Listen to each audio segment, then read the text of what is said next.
എന്റെ 8 നാഷണൽ പെർമിറ്റുകളാ ആ കള്ള കഴിവേറിമം പിടിച്ചിട്ടിരിക്കുന്നത്. അവനെ കൊണ്ട് തന്നെ ആ വണ്ടികൾ തിരികെ എത്തിക്കണം. നിനക്ക് പറ്റുമോ? പറ്റില്ലെങ്കിൽ ഇപ്പൊ പറഞ്ഞോ. മനുഷ്യച്ചോര മദ്യത്തിൽ കലക്കി കുടിക്കുന്ന നല്ല ആമ്പിള്ളാരെ വരുത്തി അവനെ അടിച്ചൊതുക്കാൻ അറിയാനിട്ടല്ല. പക്ഷെ നിനക്ക് പിന്നെ മാർക്കറ്റിൽ തോട്ടിപ്പണി എടുത്ത് ജീവിക്കാൻ പോലും പറ്റാത്ത മാനക്കേടുണ്ടാവും. അത് വേണോ സുലൈമാനെ? ഞാൻ ജീവിച്ചിരിക്കുമ്പോ ഒരു വരുത്തനെ ഇവിടെ വാഴിക്കില്ല. അവൻ പിടിച്ചെടുത്ത ലോറികൾ ജോസേട്ടന്റെ വീട്ടുമുറ്റത്ത് എത്തിയിരിക്കും. ഉറപ്പാണോ? ഇതിന്റെ പ്രസ്റ്റീജാ. പൂളാൻ പറഞ്ഞവനെ പോസ്റ്റ്മോർട്ടം ചെയ്തിട്ടേ വരൂ സുലൈമാൻ.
മാർക്കറ്റിലുള്ളൊരു മണിക്കൂറിന് വട്ടി പലിശയ്ക്ക് പണം എടുത്തിട്ട് കച്ചവടം നടത്തുന്നവരാ.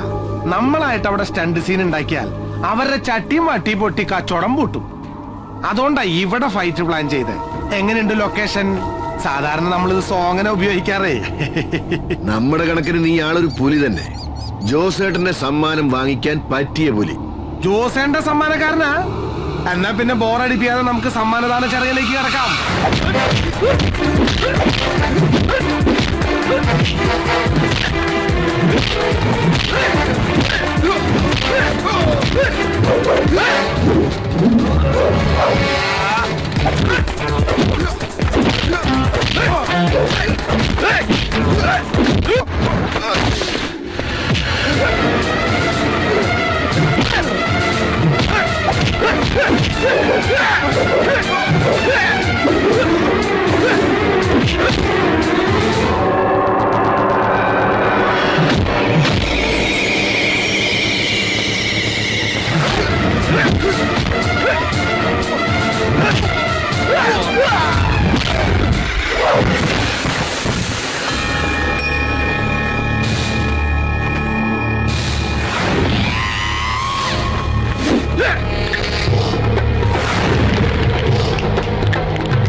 നിന്നെ ഞാൻ മാർക്കറ്റിൽ നിന്ന് ഇവിടം വരെ എത്തിച്ചപ്പോ ഇത്രയും പ്രതീക്ഷിച്ചില്ല.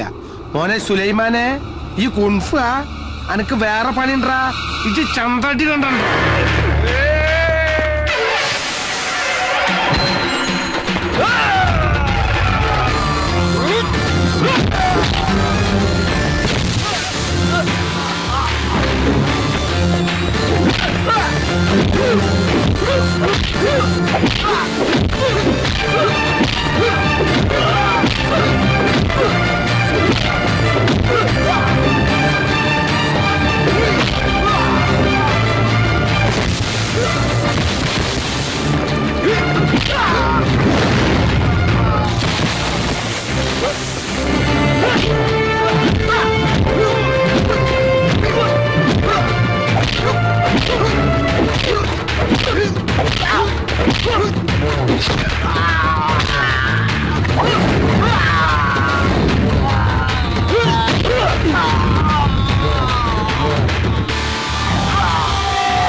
അപ്പോഴേ പറഞ്ഞ തൃശ്ശൂർ നല്ല ചുണയുള്ള ആമ്പിള്ളാരെ ഇറക്കാന്ന്. നാണം കെട്ട് വന്ന് നിൽക്കുന്നു.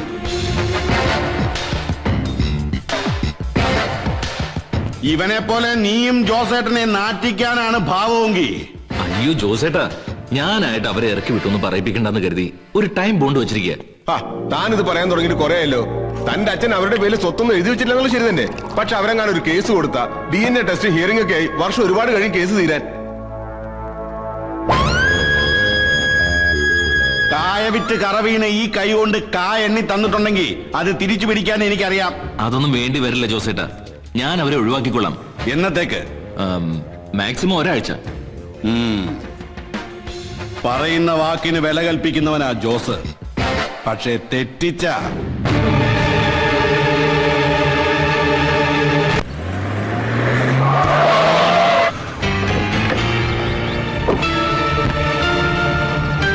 മോന്റെ പെങ്ങന്മാരല്ലേ ഇവര്. അവരിവിടുന്ന് ഇറങ്ങുക എന്ന് പറഞ്ഞ അമ്മയുടെ പാരമ്പര്യം കിട്ടിയിരിക്കുന്നത് കൊണ്ട് തെരുവിലൊന്നും അന്തി ഉറങ്ങേണ്ടി വരില്ല. ആർഭാടത്തോടെ ജീവിക്കാനുള്ള ഭാഗ്യമൊക്കെ ഇവള് സമ്പാദിക്കും. ഇല്ലേടി? ഇനി തോന്നിയാസം പറഞ്ഞ ആങ്ങളെയാണെന്നൊന്നും നോക്കില്ല. ഇവളുടെ വാക്കും കേട്ട് ഇവിടെ തന്നെ കിടക്കാനാണ് ഭാവമെങ്കിൽ കിടക്കണ കാട്ടിലടക്കം പൊക്കിയെടുത്ത് കൊച്ചിക്കായല് താത്ത ഞാൻ. നിന്നെ പോലെ ഉശിരുള്ള അതേ അച്ഛന്റെ മക്കള് തന്നെയാ ഞങ്ങളും. നിന്റെ ഭീഷണിക്ക് മുമ്പിൽ കണ്ണീരോടെ തൊഴുത് കരയാൻ വേറെ പെണ്ണുങ്ങൾ കാണും. ആ കൂട്ടത്തിൽ നീ എന്നെ പിടുത്തണ്ട മോളെ. മാനം മര്യാദയായിട്ട് ഇറങ്ങിപ്പോകാനുള്ള ഒരു ലാസ്റ്റ് ചാൻസ് ഞാൻ തരുന്നു. അതല്ല എതിർക്കാനാണ് ഭാവമെങ്കിൽ ഇനി ഞാൻ വരുന്നത് ഒറ്റയ്ക്കായിരിക്കില്ല, അത് മറക്കണ്ട.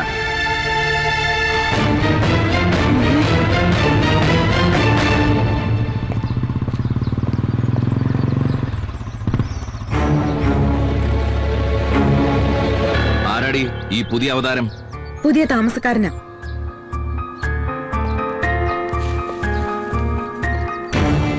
ഏയ് ഒന്നെങ്കി വന്നേ. ഇത് പുതിയ ഇറക്കുമതിയാണല്ലോ. കാണാൻ കൊള്ളാവുന്ന പെമ്പിള്ളേരുള്ളത് കൊണ്ട് ഇവിടെ ഇങ്ങനെ ചടഞ്ഞുകൂടി താമസിക്കാൻ ഒരു ഇമ്പം കാണും. പിന്നെ പറഞ്ഞു വരുമ്പോ എന്റെ പെങ്ങന്മാര് തന്നെ ഇവരും. പക്ഷേ വകുപ്പ് വേറെയാണെന്നേ ഉള്ളൂ. ഇവരെ ഞാൻ ഇവിടെ നിന്ന് ഇറക്കി വിടുകയാണ്. ഒപ്പം നിന്നെയും. ചോദിക്കാതെ എന്റെ വീട്ടിൽ കയറി താമസിച്ചതിന്റെ ധൈര്യം അപാരം തന്നെ. പക്ഷേ ഇനി ഞാൻ ഇവിടെ വരുമ്പോ നിന്നെ ഈ കോമ്പൗണ്ടിൽ കണ്ടുപോരുത്.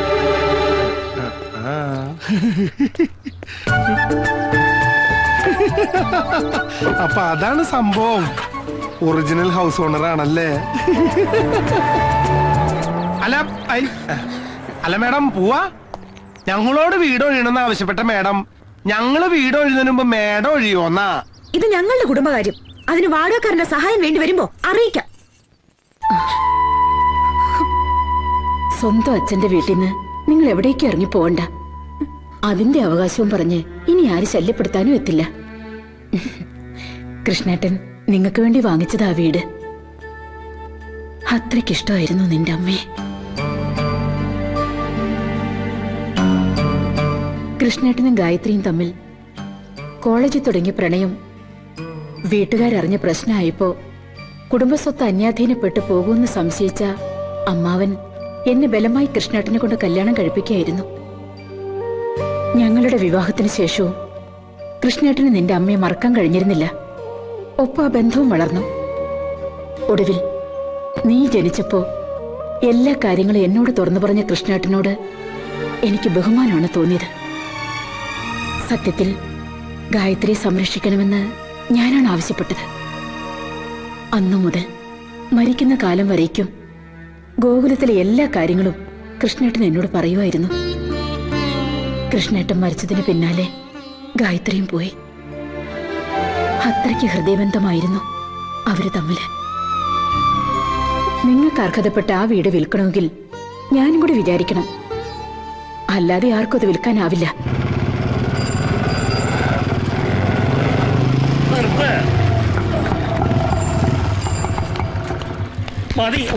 എന്താണ് നിങ്ങൾക്ക് വേണ്ടത്? വണ്ടിയുടെ അടവ് മുടങ്ങിയാ കിടക്കുന്നതെന്ന് എനിക്കറിയില്ലേ. മുതലും പലിശയും ചേർത്ത് മുടങ്ങിയ അടവാ ഞങ്ങൾക്ക് വേണ്ടത്. ഓട്ടം കഴിഞ്ഞ ഉടനെ ഞാൻ അടച്ചു തീർത്തോളാം. ഉപദ്രവിക്കരുത്. വണ്ടിയിൽ പാസഞ്ചർ ഉള്ളതാ. ശരവണ, വണ്ടി പാസഞ്ചർ. പാസഞ്ചർ ലോണും തമ്മിൽ എന്തോടോ ബന്ധം? ഞാനിത് കുറെ നാൾ ഓടിച്ചതാ. ഇനി നീ മുടങ്ങിയ ലോൺ അടച്ചിട്ട് ഓടിച്ചാ മതി. പാസഞ്ചർ ഇറക്കി വിട്.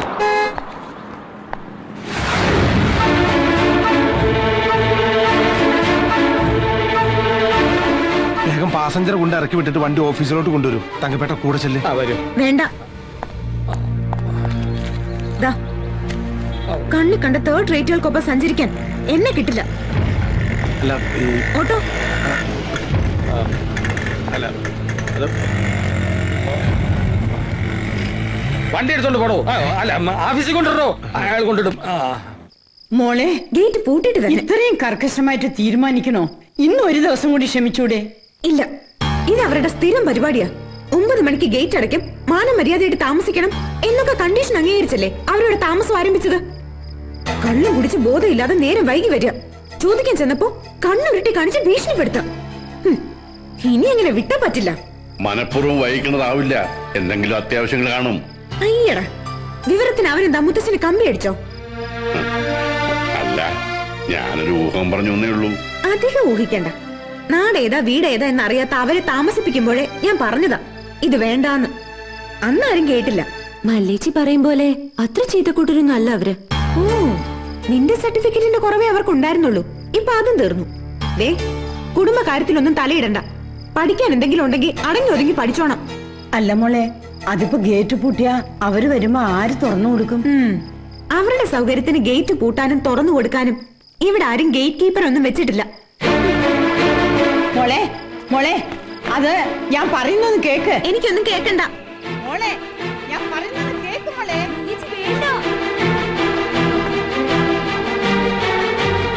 മോളെ മല്ലി, വേണ്ട മോളെ, മുത്തശ്ശിയല്ലേ പറയുന്നത്. ഈ മുത്തശ്ശിയുടെ ഒരു കാര്യം